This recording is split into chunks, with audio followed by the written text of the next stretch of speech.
Namo Buddhaya. Namo Buddhaya. Salam kebajikan. Salam kebajikan. Itu salam yang saya hormati Direktur Viva Putra Indonesia, Suster Kani.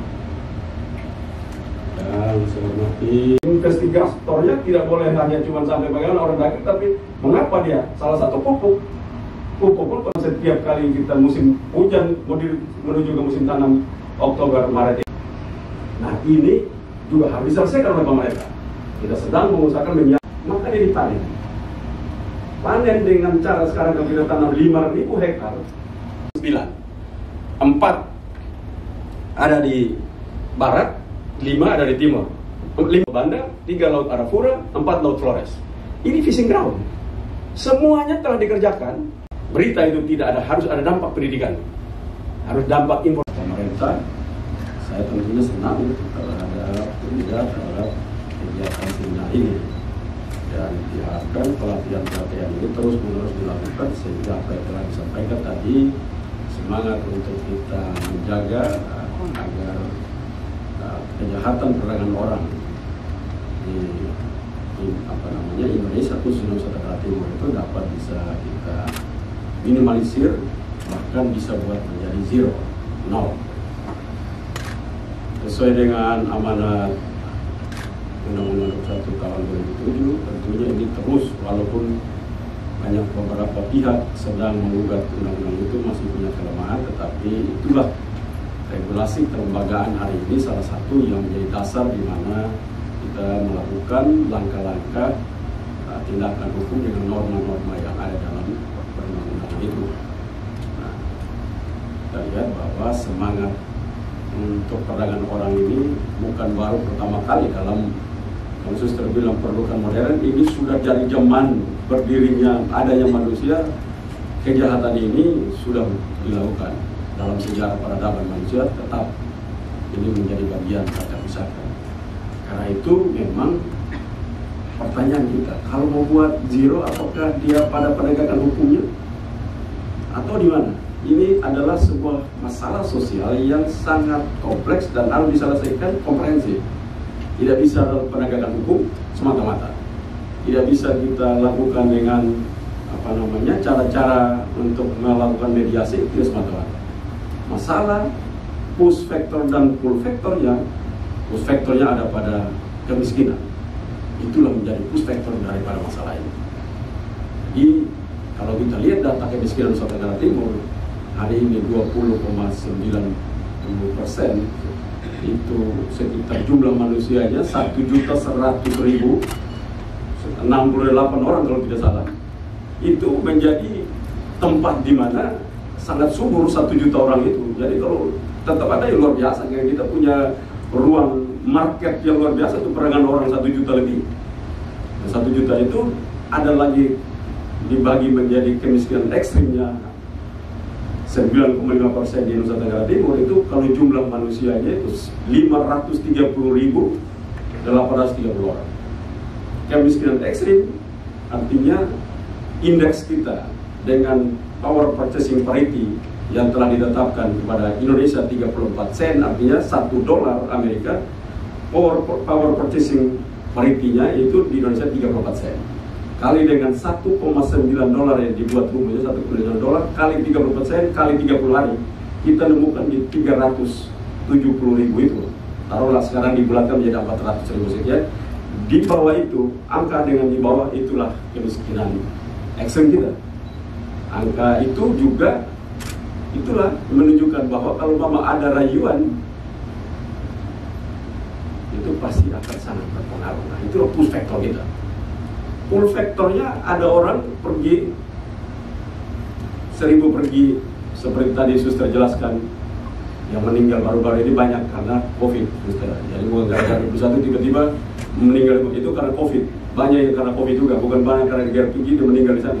Dia tinggal di sini juga karena COVID, mati juga kalau ada penyakit bawaannya. Tapi data itu menunjukkan bahwa 2.000 pergi, 10 berhasil, dia pulang ke kampung. Lalu dibilang, lihat, kami di sana. Lalu itulah pull factor. Yang selain ini tidak menceritakan bagaimana penderitaannya, tapi keberhasilannya, itu pull factor. Nah, karena itu memang dirumuskan mulai dari push factor dan pull factor. Kita, pemerintah harus merumuskan secara baik. Yang pertama, kalau push factornya maka harus didesain pembangunan pada tingkat desa. Kita mempunyai dana desa, APBD kabupaten kota, APBD provinsi, APBN, dan berbagai sumber anggaran yang kita miliki. Total investasi pemerintah untuk membiayai pemerintah NTT itu 43 triliun. Nah, 43 triliun itu sedang kita desain untuk dia bisa fokus kepada program-program dalam rangka pemberdayaan masyarakat. Pemerintah Republik Indonesia di bawah komando Bapak Presiden Joko Widodo telah membuat kebijakan untuk bagaimana menangani masalah orang miskin, khususnya bagaimana untuk bantuan sosial yang kita lihat PKH, bantuan tunai, itu bantuan sosial yang sedang didesain. Saat ini juga memang pemerintah pusat dan provinsi kabupaten yang masuk di dalam penanganan kemiskinan ekstrim. Ada 7 provinsi, itu Jawa Barat, Jawa Tengah, Jawa Timur, Papua Barat, Maluku, dan NTT. Itu menjadi contoh penanganan untuk menyelesaikan kemiskinan ekstrim di Indonesia. Jadi totalnya ada 7 provinsi, dan khususnya di NTT ada 5 kabupaten, yaitu Rotendao, Manggarai Timur, Sumba Timur, Sumba Tengah, dan Timur Tengah Selatan. Itu menjadi contoh untuk pada saat 2021 ini tinggal 1 bulan lebih lagi akan selesai. Kita akan melakukan langkah untuk bantuan sosial dengan top up dari kabupaten dan provinsi Rp200.000 itu. Kalau kita hitung bahwa kalau dia ada di garis ekstrimnya itu 400.000, maka dengan top up 200.000 dan bantuan lagi dari pemerintah pusat PKH 300.000 dan yang lain 300.000, itu teorinya di ada 800.000. Maka untuk sementara dalam hitungannya yang bersangkutan tidak lagi menjadi kemiskinan ekstrim untuk bantuan, bukan untuk kemandirian. Nah, untuk melanjutkan bagaimana mereka bisa mandiri, harus tetap dilakukan pemberdayaan masyarakat miskin. Dalam pemberdayaan, pemerintah provinsi telah menyiapkan beberapa langkah, antara lain bagaimana dengan program tanam jagung panen sapi.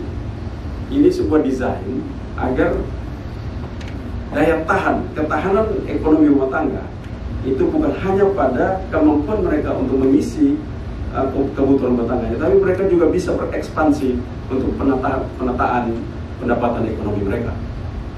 Kita lihat bahwa kalau di Flores berbeda dengan Sumba dan Timor, Alor dan Sabu. Jadi kalau di Flores orang terbiasa tanam 2 kali, itu bukan hal yang luar biasa. Tapi kalau di Timor dan Sumba tidak ada yang tertarik tanam musim kemarau walaupun ada air.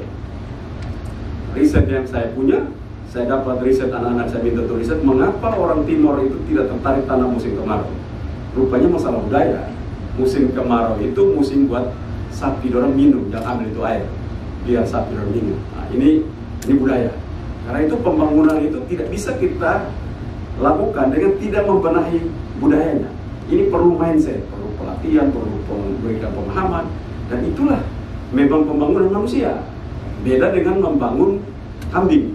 Membangun kambing, ada kambing piara, jaga, tidak sakit, kasih makan, gemuk, potong. Nah, beda dengan manusia, harus dibangun kognisinya, cara berpikirnya, dan itu juga cara bertindaknya, dan membuat dia peradabannya makin maju. Dan saya lihat bahwa peradaban pertanian Nusa Tenggara Timur masih jauh. Kita berada pada kondisi pekerjaan-pekerjaan kita yang konvensional. Kita tanam 100 meter, maksimal 500 meter untuk di Pulau Timor, Pulau Sumba. Tidak ada petani kita tanam 1 hektar. Sekarang kita mendorong mereka untuk bisa tanam 1 hektar. Tapi pertanyaannya, apakah semata-mata karena rakyat tidak mampu? Tidak. Ini karena desain pemerintah. Tanah model pertanian Nusa Tenggara Timur, maka tanah dan kondisi yang ada, kita perlu alat berat. Berbeda dengan di Pulau Jawa, kita hanya perlu traktor atau traktor tangan. Petaninya bisa mengolah tanahnya, mengolah lahannya. Jadi kalau di Timor, Sumba dan lain-lain, kita perlu alat berat. berat, lalu traktor. Jadi ada eksavator, ada doser, ada traktor yang roda 4 yang besar. Nah, itu baru kita bicara tentang pengolahan lahan.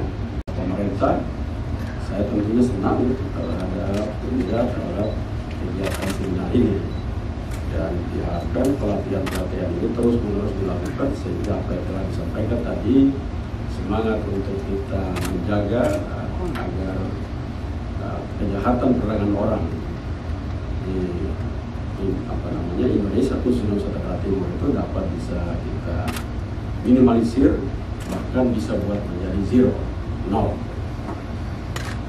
Sesuai dengan amanat Undang-Undang 21 tahun 2007, tentunya ini terus, walaupun banyak beberapa pihak sedang menggugat undang-undang itu masih punya kelemahan, tetapi itulah regulasi kelembagaan hari ini salah satu yang menjadi dasar di mana kita melakukan langkah-langkah tindakan hukum dengan norma-norma yang ada dalam undang-undang itu. Nah, kita lihat bahwa semangat untuk perdagangan orang ini bukan baru pertama kali dalam khusus terbilang perlukan modern. Ini sudah dari zaman berdirinya adanya manusia, kejahatan ini sudah dilakukan dalam sejarah peradaban manusia, tetap ini menjadi bagian tak terpisahkan. Karena itu memang pertanyaan kita, kalau mau buat zero, apakah dia pada penegakan hukumnya atau di mana? Ini adalah sebuah masalah sosial yang sangat kompleks dan harus diselesaikan komprehensif. Tidak bisa dalam penegakan hukum semata-mata. Tidak bisa kita lakukan dengan cara-cara untuk melakukan mediasi, tidak semata-mata. Masalah push factor dan pull factornya, push factornya ada pada kemiskinan. Itulah menjadi push factor daripada masalah ini. Jadi kalau kita lihat data kemiskinan Nusa Tenggara Timur hari ini 20,90%, itu sekitar jumlah manusianya 1.100.000, 68 orang kalau tidak salah. Itu menjadi tempat di mana sangat subur 1 juta orang itu. Jadi kalau tetap ada yang luar biasa, kita punya ruang market yang luar biasa itu perdagangan orang 1 juta lebih. Dan 1 juta itu ada lagi dibagi menjadi kemiskinan ekstrimnya 9,5% di Nusa Tenggara Timur. Itu kalau jumlah manusianya itu 530.830 orang.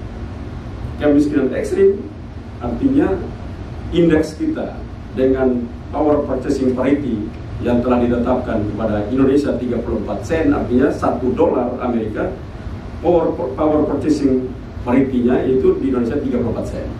Kali dengan $1,9 yang dibuat rumusnya, $1,9 kali 34 sen kali 30 hari, kita nemukan di 370.000 itu. Taruhlah sekarang dibulatkan menjadi 400.000 sekian. Di bawah itu, angka dengan di bawah itulah kemiskinan ekstrem kita. Angka itu juga itulah menunjukkan bahwa kalau mama ada rayuan, itu pasti akan sangat berpengaruh. Nah, itulah push factor kita. Pull factornya ada orang pergi 1.000 pergi seperti tadi suster jelaskan, yang meninggal baru-baru ini banyak karena COVID, suster. Jadi bukan gara-gara satu tiba-tiba meninggal itu karena COVID. Banyak yang karena COVID juga, bukan banyak karena negara tinggi dia meninggal di sana. Dia tinggal di sini juga karena COVID, mati juga kalau ada penyakit bawaannya. Tapi data itu menunjukkan bahwa 2.000 pergi, 10 berhasil, dia pulang ke kampung. Lalu dia bilang, lihat, kami di sana. Lalu itulah pull factor-nya. Yang selain ini tidak menceritakan bagaimana penderitaannya, tapi keberhasilannya, itu pull factor-nya. Nah, karena itu memang dirumuskan mulai dari push factor dan pull factor. Kita, pemerintah harus merumuskan secara baik. Yang pertama, kalau push factor-nya, maka harus didesain pembangunan pada tingkat desa. Kita mempunyai dana desa, APBD kabupaten kota, APBD provinsi, APBN, dan berbagai sumber anggaran yang kita miliki. Total investasi pemerintah untuk membiayai pemerintah NTT itu 43 triliun. Nah, 43 triliun itu sedang kita desain untuk dia bisa fokus kepada program-program dalam rangka pemberdayaan masyarakat. Pemerintah Republik Indonesia di bawah komando Bapak Presiden Joko Widodo telah membuat kebijakan untuk bagaimana menangani masalah orang miskin, khususnya bagaimana untuk bantuan sosial yang kita lihat PKH, bantuan tunai, itu bantuan sosial yang sedang didesain. Saat ini juga memang pemerintah pusat dan provinsi kabupaten yang masuk di dalam penanganan kemiskinan ekstrim. Ada 7 provinsi, itu Jawa Barat, Jawa Tengah, Jawa Timur, Papua Barat, Maluku, dan NTT. Itu menjadi contoh penanganan untuk menyelesaikan kemiskinan ekstrim di Indonesia. Di totalnya ada 7 provinsi, dan khususnya di NTT ada 5 kabupaten, yaitu Rotendao, Manggarai Timur, Sumba Timur, Sumba Tengah, dan Timur Tengah Selatan. Itu menjadi contoh untuk pada saat 2021 ini, tinggal 1 bulan lebih lagi akan selesai, kita akan melakukan langkah untuk bantuan sosial dengan top up dari kabupaten dan provinsi Rp200.000 itu.